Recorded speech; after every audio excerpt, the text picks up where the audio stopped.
Hello दोस्तों, स्वागत है आपका हमारे चैनल वीएस कहानियाँ। तो शुरू करते हैं आज की कहानी। चारों ओर घना कोहरा था। हवाएं सिसकियों की तरह रो रही थी। पुराना राजमहल, जिसकी दीवारों पर समय के साथ कई कहानियां गर्ज थी, अब उजाड़ और सुनसान खड़ा था। रानी चारुलता की तस्वीर धूल से ढकी थी, लेकिन उसी आंखों में वही करुणा झलक रही थी जो उसने अंतिम समय में राजा विक्रम को देखते हुए महसूस की थी।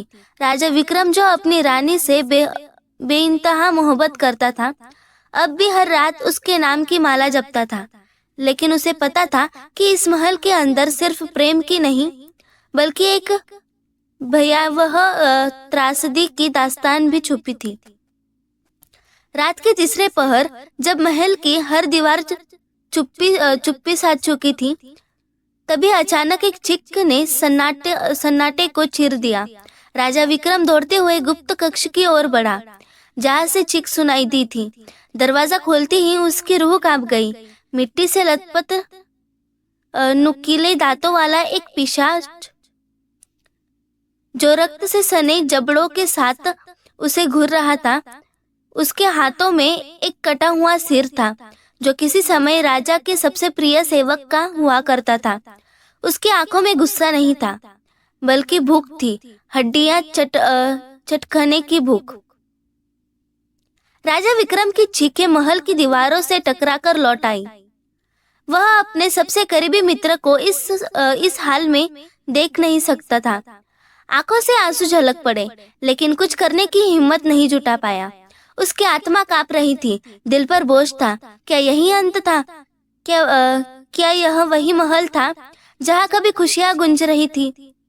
परंतु सबसे भयावह क्षण तो तब आया जब उसने देखा कि पिशाच का चेहरा धीरे धीरे बदलने लगा, और वह वही चारुलता थी, उसकी प्रिय रानी। चारू, राजा विक्रम का गला सूख गया। उसकी आंखों के सामने जो खड़ी थी, वह उसकी प्रिय रानी, परंतु वह अब इंसान नहीं थी, एक पिशाच बन चुकी थी। तुमने मुझे धोखा दिया था। चारुलता की आवाज में भयानक क्रोध था। मैं मरी नहीं थी विक्रम, तुमने मुझे जिंदा जलाया था। राजा की आंखें फटी रह गई। यह कैसे हो सकता है? उसने तो चारुलता को अपने हाथों से दफनाया था। फिर यह जो उसके सामने थी, वह कौन थी? चारुलता धीरे धीरे आगे बढ़ी। उसकी आंखों में खून की प्यास थी। अब समय आ गया था कि विक्रम महल की असली कहानी दुनिया को बताने का। राजा एक कदम पीछे हटा, लेकिन तभी अचानक महल की दीवारें हिलने लगी, जैसे कोई शक्ति जाग रही हो। हवा में अजीब सी फुसफुसाहट गूंज उठी, और फिर महल के अंदर एक छुपा हुआ दरवाजा खुल गया।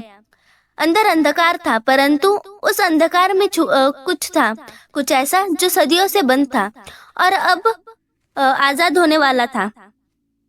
क्या विक्रम इस रहस्य को सुलझा पाएगा, या यह महल मुझे भी अपने अभिशाप का हिस्सा बना देगा? राजा विक्रम के सामने चारुलता खड़ी थी, मृत फिर भी जीवित। उसका चेहरा वही था जो कभी विक्रम ने प्यार से सहलाया था, लेकिन उसकी आंखें अब निर्दयता और दर्द से भरी थी। विक्रम के होठ कांपे। वह कुछ बोलना चाहता था, पर आवाज गले में ही अटक गई। तुम जिंदा हो? उसकी आंखों में आंसू झलक पड़े। तुम्हें मैंने अपनी आंखों से जलते देखा था, फिर तुम यहाँ कैसे? चारुलता की आंखों में भी नमी थी, परंतु उसके होठों पर एक कड़वी मुस्कान खेल गई। जिंदा? उसने ठहाका लगाया, जो महल की हर दीवार से टकराया। नहीं विक्रम, मैं जिंदा नहीं हूँ, लेकिन मरी भी नहीं हूँ। मैं इस महल के अंदर अंधेरे में कैद थी, उसी दिन से जब तुमने मुझे दगा दिया। अचानक चारुलता के चेहरे पर एक भयानक परिवर्तन आया। उसकी आंखें गहरी काली हो गई, नाखून बढ़कर खंजर जैसे तेज हो गए। हवा में एक अजीब सी गंध भर गई, सड़ी हुई लाशों की गंध। विक्रम ने डर से पीछे हटने की कोशिश की, लेकिन जैसे ही उसने एक कदम पीछे लिया, किसी अदृश्य शक्ति ने उसे पकड़ लिया। चारुलता के पीछे से अचानक महल की छत से खून टपकने लगा, फर्श डरकाने लगा और उसमें से कई सड़े नले हाथ बाहर निकले। ये उन आत्माओं के हाथ थे जिन्हें इस महल से सदियों से कैद कर रखा था। विक्रम चीखना चाहता था पर उसकी आवाज कहीं खो गई थी। तुमने मेरी हत्या की थी विक्रम। चारुलता की आवाज कांप रही थी। उसमें दर्द था, आंसू थे, पर साथ ही भयानक प्रतिशोध भी। मैंने तुमसे प्यार किया था, लेकिन तुमने मुझे इस महल के गुप्त तहखाने में जिंदा दफना दिया। मैंने हर दिन हर रात मौत की दुआ की, लेकिन ये महल मुझे मरने नहीं देता था। उसकी आंखों से रक्त की बूंदें गिरने लगी। विक्रम की आंखों के सामने अतीत के दृश्य तैरने लगे। चारुलता का हस्त चेहरा, उसकी आंखों में प्रेम, और फिर वह रात जब राजा ने उसे इस महल के तहखाने में बंद कर दिया था। लेकिन मैं तुम्हें मारने वाला नहीं था, विक्रम कांपती आवाज में बोला। मुझे लगा कि तुम। क्या विक्रम? चारुलता हंसी। कि मैं मर चुकी हूँ? नहीं, किसी ने तुम्हें धोखा दिया था, किसी ने तुम्हें मेरे खिलाफ भड़काया था। यह सुनकर विक्रम की आंखें चौड़ी हो गई। किसने? उसने फुसफुसाते हुए पूछा। चारुलता ने उसकी आंखों में देखा और कहा, वह जिसने इस महल पर असली हक जमाया है, वह जो इस महल का असली शापित है। तभी महल के तहखाने में एक और दरवाजा खुद ब खुद खुल गया। अंदर सिर्फ अंधकार था, लेकिन उस अंधकार में कुछ था, कुछ ऐसा जो विक्रम और चारुलता दोनों के लिए एक अनजान था। चारुलता ने विक्रम का हाथ पकड़ा और उसे दरवाजे की ओर खींचने लगा। अब समय आ गया है विक्रम, सच जानने का। तुम्हें जानना होगा कि असली दगा किसने किया। लेकिन जैसे ही वे दरवाजे के करीब पहुंचे, एक जोरदार झटका लगा और चारुलता जमीन पर गिर पड़ी। विक्रम ने मुड़कर देखा। वहां एक छायामान आकृति खड़ी थी, जिसकी आंखों से रक्त टपक रहा था। तुम यहाँ नहीं जा सकती विक्रम, वह आकृति फुसफुसाई। अगर तुमने यह दरवाजा पार किया तो तुम्हारा अंत सुनिश्चित है। राजा विक्रम और चारुलता उस रहस्यमय दरवाजे के सामने खड़े थे।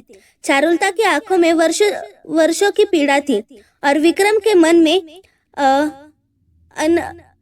अनगिनत सवाल। जैसे ही वे दरवाजा खोलने वाले थे, वह छायामान आकृति फिर से प्रकट हुई। उसकी आंखों में रक्त जैसा लाल रंग था और शरीर से काली धुआं उठ रही थी। उसकी आवाज गहरी और डरावनी थी। तुम दोनों ने बहुत आगे बढ़ने की हिम्मत की, लेकिन यह राजमहल तुम्हें जिंदा नहीं छोड़ेगा। चारुलता कांप उठी। तुम कौन हो? आकृति की हंसी पूरी महल में गूंज गई। तुम्हारा सबसे बड़ा शत्रु और इस महल का असली मालिक। तभी महल की दरवाजे से खून टपकने लगा और फर्श पर मरे हुए सैनिकों की परछाई उभरने लगी। विक्रम और चारुलता के चारों ओर अंधेरा घिरने लगा और जमीन फटने लगी। अचानक आकृति का चेहरा विकृत होने लगा। उसकी आंखें और लाल हो गई और शरीर से भयानक भूतिया ऊर्जा निकलने लगी। विक्रम ने एक पल में पहचान लिया। तुम सेनापति रुद्रवीर हो। रुद्रवीर ने ठहाका लगाया। हाँ विक्रम, मुझे खत्म कर देने वाला तू ही था, लेकिन मैं इस महल का अभिशाप बनकर लौट आया। फिर उसने चारुलता की ओर देखा। और इस बेचारी को भी तूने इसी महल में कैद कर दिया था, पर अब कोई नहीं बचेगा। चारुलता की आंखों में गुस्सा उमड़ पड़ा। तूने मेरे जीवन को नरक बनाया रुद्रवीर। तूने ही मेरे नाम से राजा विक्रम को धोखा दिया। अभिशाप को मिटाने का समय आ गया है। चारुलता ने अपनी आंखें बंद की और मंत्र बुदबुदाने लगी। महल की दीवारें थरथरने लगी और एक तेज प्रकाश चारों ओर फैल गया। रुद्रवीर चीखने लगा। उसकी परछाई हिलने लगी, जैसे कोई अदृश्य शक्ति उसे जकड़ रही हो। तभी महल की सबसे ऊपरी मीनार से एक दिव्य प्रकाश निकला और पूरा महल उजाले से भर गया। रुद्रवीर की आत्मा तड़पने लगी। नहीं, यह नहीं हो सकता। यह शाप कभी टूट नहीं सकता। लेकिन चारुलता की शक्ति अब अपने चरम पर थी। उसने हाथ उठाया और जोर से मंत्र पढ़ा। अचानक एक जोरदार विस्फोट हुआ और रुद्रवीर की आत्मा धुएं में बदलकर विलीन हो गई। महल का बंद हो गया। दीवारों से खून बहाना रुक गया और हवाओं में शांति छा गई। चारुलता के चेहरे पर शांति थी। शाप टूट चुका था विक्रम, लेकिन उसकी आवाज कमजोर हो रही थी। विक्रम ने देखा कि चारुलता का शरीर धीरे धीरे पारदर्शी होने लगा। चारू, विक्रम की आंखें भर आई। मेरा समय आ गया है विक्रम, चारुलता ने मुस्कुराते हुए कहा। मैं अब मुक्त हो रही हूँ। विक्रम ने उसका हाथ पकड़ लिया। मैंने तुम्हारे साथ अन्याय किया चारू, मुझे माफ कर दो। चारुलता की आंखों में आंसू थे, लेकिन उसमें सुकून भी था। मैंने तुम्हें हमेशा प्यार किया विक्रम, और मैं हमेशा तुम्हारी आत्मा का हिस्सा रहूंगी, लेकिन अब मुझे जाने दो। फिर एक दिव्य रोशनी चारुलता के चारों ओर फैली और वह धीरे धीरे हवा में विलीन हो गई। विक्रम उसकी ओर देखता रहा जब तक वह पूरी तरह गायब नहीं हो गई। राजमहल अब पहले जैसा नहीं था। अंधकार मिट चुका था और सूरज की पहली किरणों ने इसकी दीवारों को सोने जैसा चमका दिया। विक्रम ने अपनी तलवार जमीन में गाड़ दी और प्रण किया कि अब यह महल किसी निर्दोष की कब्रगाह नहीं बनेगा। मोरल संदेश: अंधविश्वास, लालच और धोखे का अंत हमेशा होता है, लेकिन सच्चा प्रेम और सच्चाई अमर रहती है। जो पाप करता है वह अपने ही कर्मों से मिट जाता है, और जो सच्चाई के रास्ते पर चलता है उसे मुक्ति और शांति मिलती है। प्लीज वीडियो पसंद आई हो तो चैनल को सब्सक्राइब करें ताकि हमारी वीडियो आप तक पहुंच सके, और बेल नोटिफिकेशन को ऑल पर सेट करें। प्लीज वीडियो को लाइक, शेयर और कमेंट जरूर करें। Thank you.